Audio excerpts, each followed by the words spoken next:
Today we are discussing about crystallization of water. As we know already, many of the salts are there. They contain water in itself. So the water which we cannot see, right? So that type of water we call it as crystallization of water, and the salts are called as hydrated salts, right? So let us do the activity to find the crystallization of the water, right? So first of all, I am taking a boiling tube with the help of a holder, and in this I am trying to put some copper sulfate. You can see this copper sulfate extra pure, right? And you can see the formula there, CuSO4 5H2O, that is 5 water molecules are there in that. So let us take some amount of this copper sulfate extra pure, right? I'm taking this copper sulfate in the boiling tube. You can see this blue color, I think you are able to see it. So I'm taking some amount of copper sulfate, right? So let us take this copper sulfate, take in a sufficient amount, otherwise you cannot find more amount of water. If you take sufficient, it will be okay. Okay, so I'm taking this much of copper sulfate. I think it is in blue color, you able to see, right? Right. So now let us take this on the flame. So I want to try, I will light the burner here, Bunsen burner.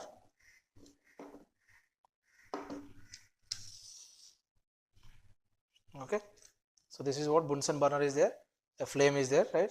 So I will keep this copper sulfate on the flame, right? So let us do this, what happens we'll find out. So it is, firstly it will be in a blue color, right? As soon as you heat, the color may changes, we will find it out. So nothing much worry in this, it will not be, it is not so much dangerous. Right? So I think the color is changing it here, bottom the color is changing. I'll show you, wait a minute, I'll show you. Right? So you can see this vapors are there, right? So in between the boiling two vapors are there, and the bottom changes to white color, yes or no? Right? So that is, you can find out the vapors, right? So let us do some more time.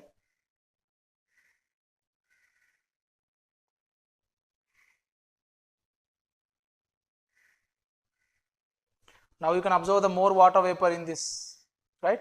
So that is what copper sulfate contains water in its, that is, we call it as hydrated salt, right? See this, more amount of water is coming now, more water vapor is coming. You can see on the mouth of the, at the mouth of the boiling tube, you can see that more water is present, right? So and the color also changes to white color. You can see that in middle it is blue color only, but bottom it is white color. Why? Because the heat directly touches the bottom only, no? So it changes to white color, right? So now let us do, we'll add some water to this copper sulfate. Let us make it to cool for some time. Okay.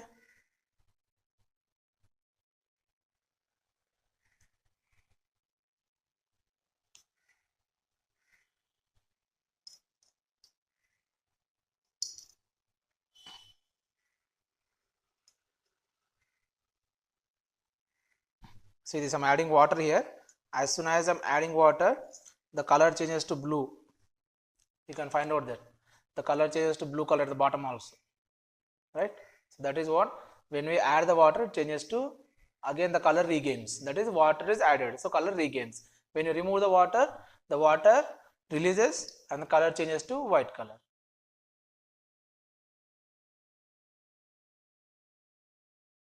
Hello students, welcome to my channel. And today we are going to discuss activity, that is reaction of acids with metals, right? For this, today we are going to do a lab activity, how the reaction occurs and what are the products, how to identify the products. Okay? So let us discuss once reaction.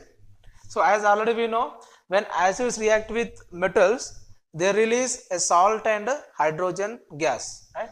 So when a metal reacts with acid, that produces a salt and hydrogen gas, right? So let us write here, let us write, if suppose zinc metal we have taken, if we have taken HCl, right?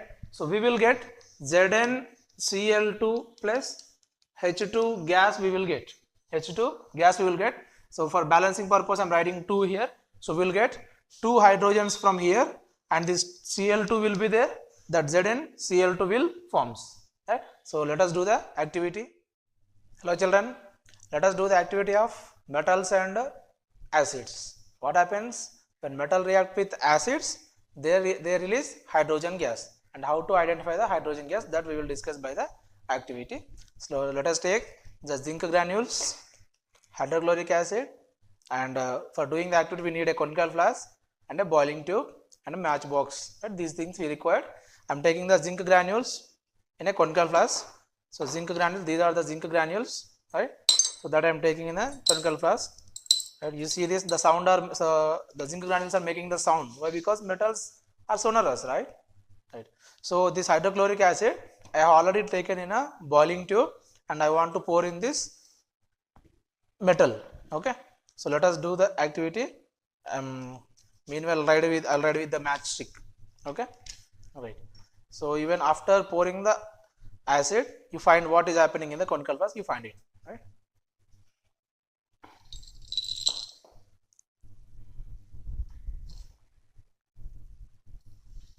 See that some fumes are coming, yes or no? So that is the hydrogen gas. How to test that hydrogen gas? See that a pop sound comes, no? A top sound comes, no? So that indicates what? Hydrogen gas. That is, hydrogen gas can make a pop sound in the presence of light and flame.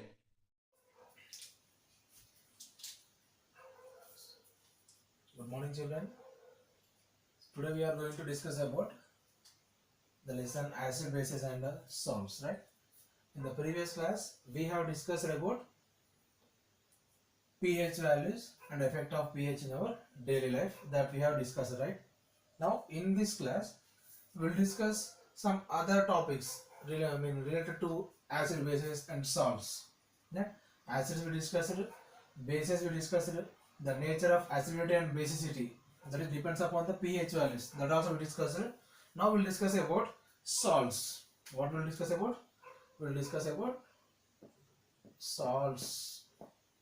Okay, so salt. What is mean by salt? First of all, salt is a product of acid and base reaction. General, that is general reaction. Salt is a product of acid and base reaction. We call it as what? A salt, right? So here we are having the different types of salt. Like we can say it as salt family. Also we can say it as salts family. Also we can say it as. Suppose I given you some number of salts. I have given you, suppose like sodium chloride, sodium carbonate, sodium sulfate. What is there in the common? Sodium is there, no? So these all belongs to sodium family. Suppose potassium chloride, potassium sulfate, potassium nitrate. What is the common? Potassium is there, no? So we can say it as potassium family, right? So whatever the common element is there, so we can say that these all salts are belong to the particular family. Potassium family, sodium family, sulfate family. Like sodium sulfate you take, potassium sulfate, magnesium sulfate. What is their common? Sulfate is there, no? So we can say it as what? Sulfate family also. Like that, if you take a number of salts, so what is the common element is there? Like whether cation is there, whether anion is there. Right? So that belongs to the, all salts are belongs to a particular salt. Right? So here we are having the number of salts like that. Right? So in that basic, what main salt is what? We know that. So common salt, right? Common salt. What I am saying is that common salt, right? So common salt. Where you will get the common salt? As we know already, oceans and seas. These are the source of the common salt. Oceans and seas. These are the source of the common salt, right? So what is the formula of common salt? Common salt formula is NaCl. Sodium chloride is the common salt formula. NaCl is the sodium. That NaCl is what? Sodium chloride. Common salt formula, right? You can say this as common salt. What I am saying? Common salt, rock salt. What is that? Rock salt. Why? Because after getting from the oceans, they will be like rock-like structures. Simply, right? When the people they do what? They will take the ocean water or sea water and they make a mud they will make, So in that merge, the water will evaporate and the salt will remain there. No, that will be like a bigger crystal size will be there. That means a rock-like structure will be there. That you can say it as rock salt, common salt, rock salt, table salt. What I am saying it is table salt, table salt. So table salt means generally we use this on the dining table, right? So that's what table salt. Okay. So NaCl is a salt. The solution of NaCl, the solution of NaCl. This solution, if you dissolve in the water, the solution dissolved in the water, that you can say it as brine solution. You can say it as brine solution. Dissolved NaCl, dissolved NaCl. That you can say it as brine solution. Brine solution, right? And here I am telling you that this common salt, this is a common salt, that is the source for other remaining salts. That means from the common salt we can prepare the number of salts. That is, we can say that common salt is the source of the other salts. We can say like common salt is the source of other salts. Okay, so let us discuss how it is happening, right? So we will have a process called over there chlor-alkali process. What I am saying, chlor-alkali process, chlor-alkali process, right? So what is happening over there, we'll see once. So we are taking what, brine solution we are taking. What I am taking, so brine solution I am taking, and that is what, dissolving in the water, right? So 2 moles I am taking, here also 2 moles I am taking. So we'll get here NaOH will get, plus Cl2 gas will get, plus H2 will get, H2 gas we will get, right? So NaOH I am getting, that is 2Na is there, no? So 2 NaOH will get, Cl2 gas will get, and H2 gas we will get. What I get? So NaCl, that is brine solution. This is what in the presence of electricity, in the presence of electricity, that is electrolysis. I am saying it as what? Electrolysis of brine solution. That is NaCl, if dissolved in the water we call it as brine solution, right? If that dissolved in the water we call it as brine solution. That is what the brine solution, NaCl dissolved in the water, brine solution. For that you are making what? Electrolysis you are doing. That is electrolysis of the brine solution, that gives NaOH, a base, NaOH, a base, and Cl2 gas, H2 gas. So these are the things we'll get in the electrolysis of brine solution. Now you see this here, what is there here? Chlorine is there, and this is what? Alkali. Alkali means what? Alkaline, base, a base we are getting, no? So chlor-alkali process. Which one? In this reaction, the electrolysis of brine solution giving alkali, chlorine, and hydrogen. So on the name of the products, like chlor-alkali, chlorine is there, alkaline is there, chlor-alkali process. Right? So by the chlor-alkali process, we are getting NaOH, Cl2, and H2. Now you see this, from the salt we prepared base. We prepared a base, and chlorine gas also produced. Right? So this chlorine gas we generally use for the preparation of bleaching powder, right? And for a number of uses are there also, right? In the preparation of PVCs, polyvinyl chloride, and H2 gas, that also having uses, no? Right. So let us discuss some further products. So that I am writing is bleaching powder. What I am writing is bleaching powder. Bleaching powder I am writing. Okay. So bleaching powder. How the bleaching powder produced? From the NaCl bleaching powder produced. From NaCl, how it will be produced? NaCl solution we are taking, that is brine solution we are taking. What we are doing? We are doing electrolysis of the brine solution. What is the product over there? A base, chlorine, and a hydrogen. Now this chlorine we will take. What we will take? Chlorine we will take, and that chlorine we are treating with calcium hydroxide. Calcium hydroxide, that you can say it as here dry Slagle lime. Actually that is lime water. Okay, so lime water, by treating with chlorine we will get a CaOCl2 plus H2O. CaOCl2 plus H2O we will get. Now this is CaOCl2 is there, no? So this is what? Bleaching powder. Bleaching powder. Bleaching powder formula is what? CaOCl2. CaOCl2. That is a bleaching powder. Okay. So on treating of chlorine with the calcium hydroxide, on treating of chlorine with the calcium hydroxide, you are getting what? Bleaching powder. Bleaching powder, right? So now we need to learn about the uses of the bleaching powder. What are the uses are there for the bleaching powder, right? So as we know what, bleaching powder is a disinfectant, right? Bleaching powder is a disinfectant. Disinfectant means what?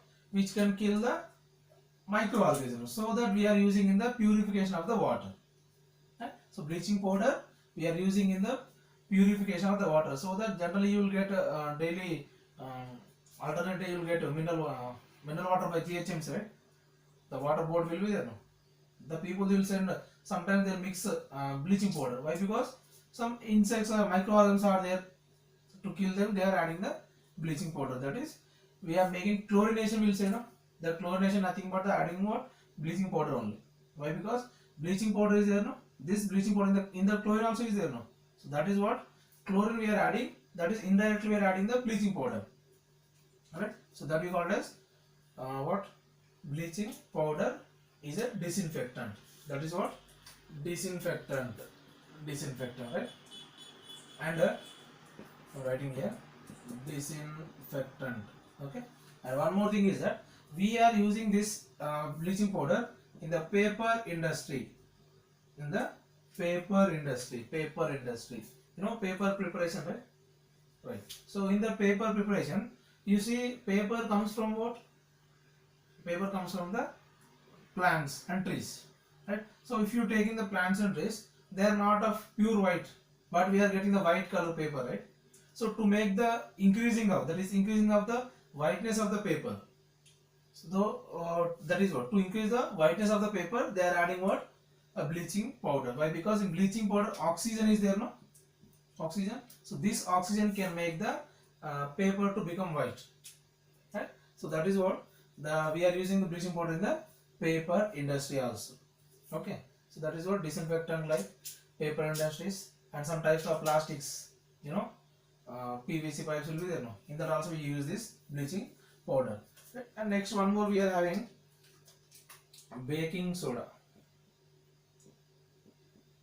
What we are having? Baking soda we are having, right? So how to prepare this baking soda means, so from NaCl only, from NaCl only, I'll write the equation first. NaCl plus H2O plus CO2 plus NH3 we are taking here. So we'll get a NH, we'll get NH4Cl plus NaHCO3. We get a NH4Cl and NaHCO3. This NaHCO3 is the baking soda. Baking soda, right? So this is the what? Baking soda. Baking soda prepared from NaCl. So what we are saying, that NaCl is the source of many salts we are saying, no? So that is what from NaCl we are preparing the baking soda. Baking soda, NaHCO3. This is what NaHCO3 is the baking soda. Right? And what are the uses of the baking soda? But generally we know baking powder, we know, right? The baking powder is nothing but the baking soda only. But this baking soda, if it is added with the edible oil, any edible oil, if it is added, then that mixture we can say it as baking powder. This is baking soda, that we can say it as baking powder, right? So the formula will be same only, but just adding of oil only, that is dissolving in the oil. Okay, so what happened by this baking soda means, so baking soda we generally use this in the cooking purpose, you know. Generally we make breads, cakes, and tiffin snacks will make it, no. So in that the people will, they add some powder, will add white color powder will add, no. That is nothing but the baking soda they will add, right? So that what baking soda what is doing means, NaCO3, no. The formula is what? The formula is NaHCO3, right? So on heating the NaCO3, it produces CO2 gas. It produces CO2 gas. Right? So this CO2 gas is responsible. It is in CO3 is there, no? From the CO2 will be releases, right? So that what CO2 gas is responsible for the we generally see that breads and cakes, they become spongy like, no. So how the duff becomes sponge like structure, no. So that is the reaction of the CO2.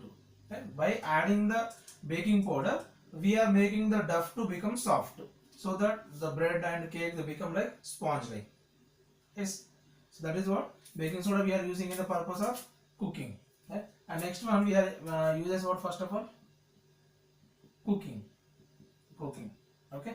And next one, it is a mild base.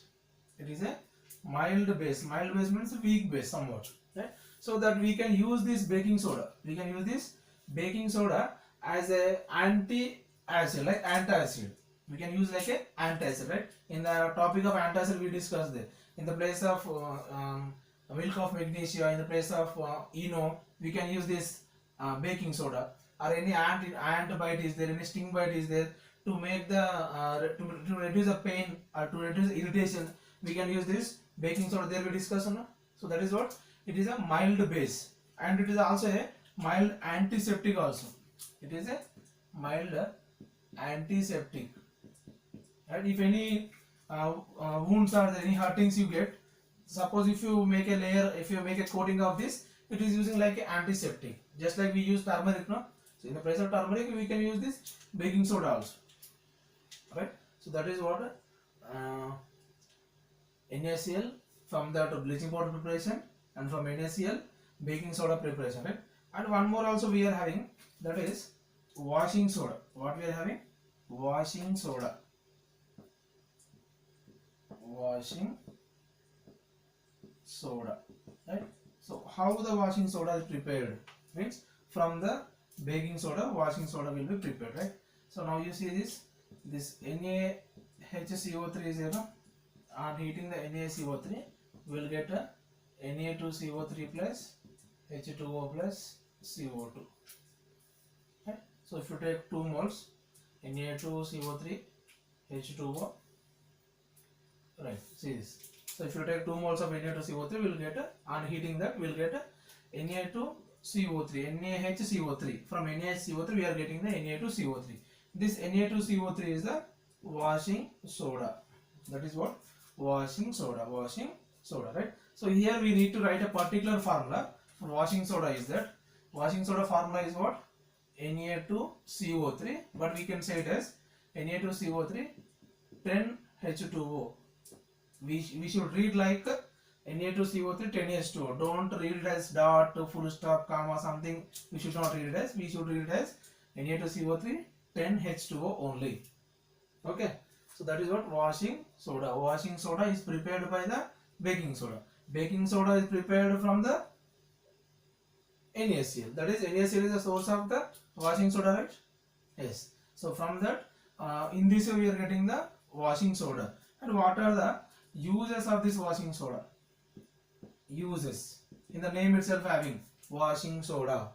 Washing soda. Washing soda means what? That is used to make for washing. Washing what?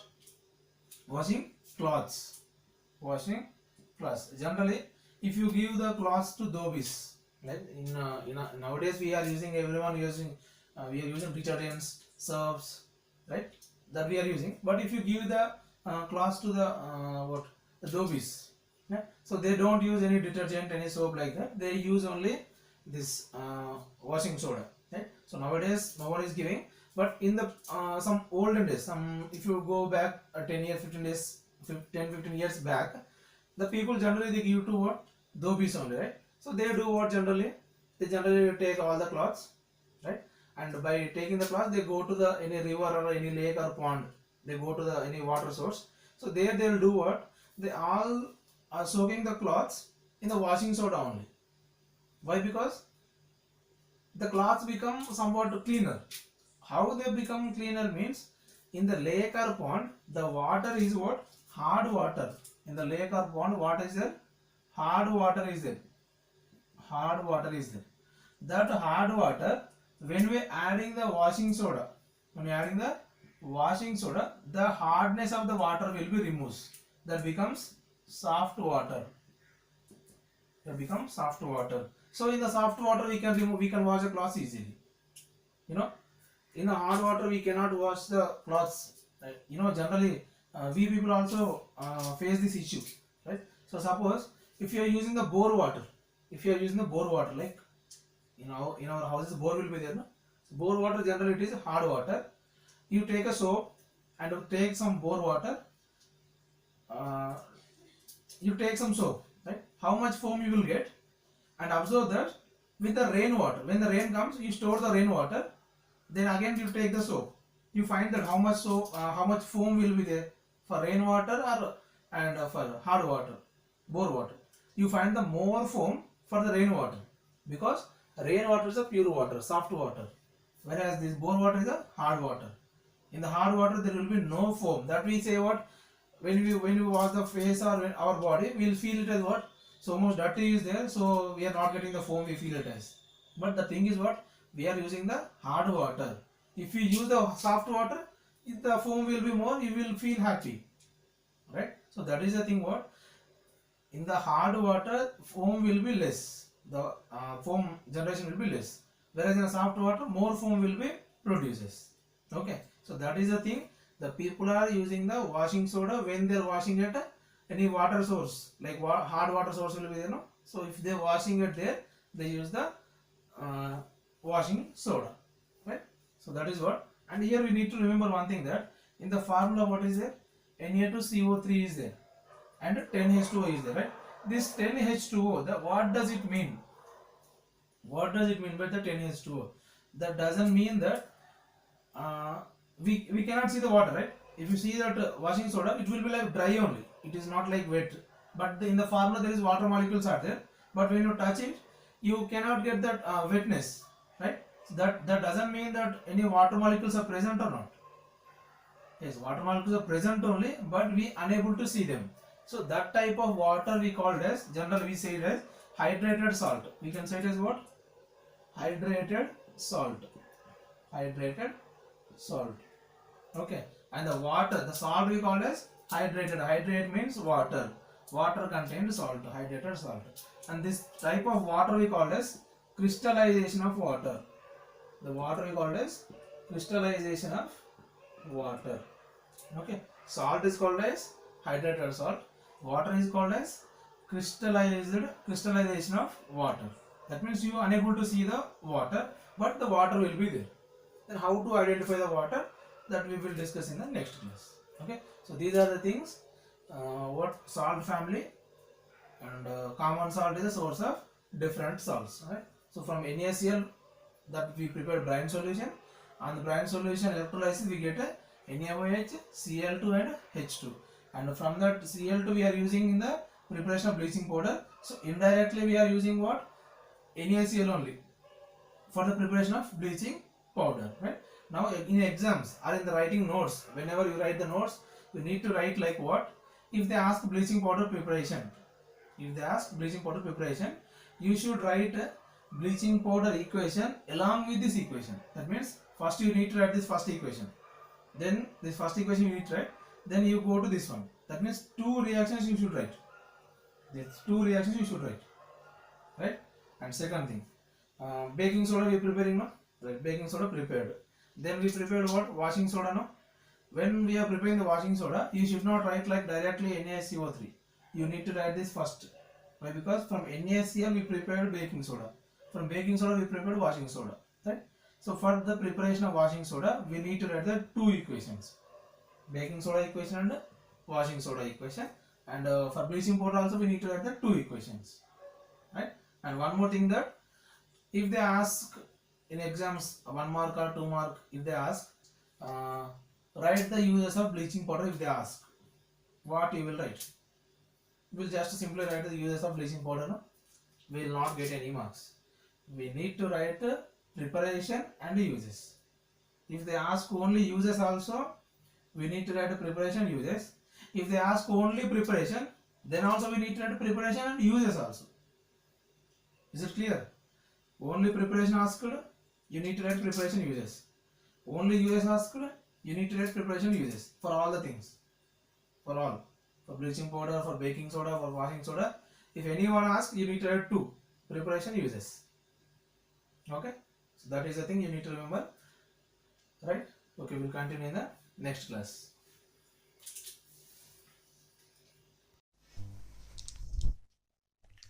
Good morning, students. Today we are going to discuss a topic called acids, bases and salts. In this chapter, we are going to discuss about the physical and chemical properties of the acids, bases and salts. Along with the uses also we are going to discuss in this chapter. Right? So let us go to the topic acids, bases and salts. So before going to the topic, please subscribe my channel eScience, and this channel is only created for the children who are feeling the difficulty in learning science. So we'll make them the science to be learned easily and to understand them easily. Okay, so let us discuss acids, bases and salts. Right? Acids. What are acids and how the acids are there? What are the physical properties of the acids? So that we are going to discuss now. Right? So acids are sour in taste. Acids are sour in taste. When you feel the taste, when you take the acid to taste, they like sour in taste. Right? And they release H plus ions, and they release H plus ions when they dissolve in the water. That is, acids releases H plus ions when they dissolve in the water, and they changes blue litmus to red. They changes blue litmus into red litmus. Okay, and let us discuss acids are sour in taste. Right? Acids are sour in taste. What that is mean? Can you say the examples? Yes, in our daily life also we can feel that tomatoes you take, lemons you take, oranges you take. So these are what? Fruits. The fruits are contains what? Organic acid they are containing, right? So like in a lemon, where we know that citric acid is there, in tomato there is oxalic acid is there. So acids are present in them, right? So that is, when you feel the taste, they are like sour in taste. Okay, that is, acids are sour in taste, and they release H plus ions when they dissolves in the water. That is, when the acids are dissolved in the water. Normally acids are like acids only, but when we are going to dissolve them in the water, they release H plus ions. They release H plus ions, right? And the acids, they changes the blue litmus into the red litmus, right? So they changes the blue litmus into the red litmus. What is that litmus? We'll discuss. Right? So indicators are there. That indicators we'll discuss. Just to remember the point over there. Acids changes blue litmus into the red litmus. Okay, right? And how many types of acids are there? There are number of types of acids are there based on some criteria. Right? Now here we will discuss about strong acids and weak acids. Strong acids and weak acids. Okay, what are strong acids and what are weak acids? Very simple. If a acid, it contains more number of H plus ions, more number of H plus ions in a unit volume, that is called as strong acid. If the acid, if it contains less number of H plus ions, here H plus ions are more and here H plus ions are will be less. If in the same content, if you take the same amount of acid, different acids we are taking the different acids, right? So if one of the acid contains more number of H plus ions, that acid is said to be strong acid. If the another acid is contain the less number of ions, that we call as weak acid, right? So that we can say it as here strong acid and weak acid, and examples are here H2SO4 sulfuric acid, HCl hydrochloric acid. Like that we can take number of examples, and here we will take CH3COOH, CH3COOH, acetic acid we are going to take. That is examples of the strong acid and weak acids, right? And one more type of acids also there, that is concentrated acids and diluted acids. Concentrated and diluted acids. What is mean by concentrated and what is mean by diluted, right? So just now we discussed when the acids dissolves in the water, they release H plus ions. That means generally acids we are going to dissolve in the water, right? So now if the acid content is more compared to water content, that means we are dissolving the acid in the water. When the acid is more compared to water, that is said to be strong concentrated acid. If the acid content is less compared to water, that means water content should be more. Water content should be more. That is said to be diluted acid. That is concentrated and diluted. We can make strong acids and weak acids into concentrated and diluted, but we cannot make the concentrated into strong and weak. Okay, so that is strong acids and weak acids, we can make them to concentrated and diluted. Okay, so that is what properties of the acids, right? So let us discuss the properties of the bases also once. Okay, so properties of bases. What are bases? How are the bases, right? So their acids are sour in taste, right? And here bases are soapy to touch. Here bases are soapy to touch, and they release OH minus ions. Acids release H plus ions. Bases release OH minus ions when they dissolve in the water. That OH minus ion we can call it as hydroxyl ion. We can call it as hydroxyl ion or hydroxide ion also we can call it as, right? That is bases release OH minus ions when they dissolve in the water, right? And the content, the base which is dissolved in the water, that content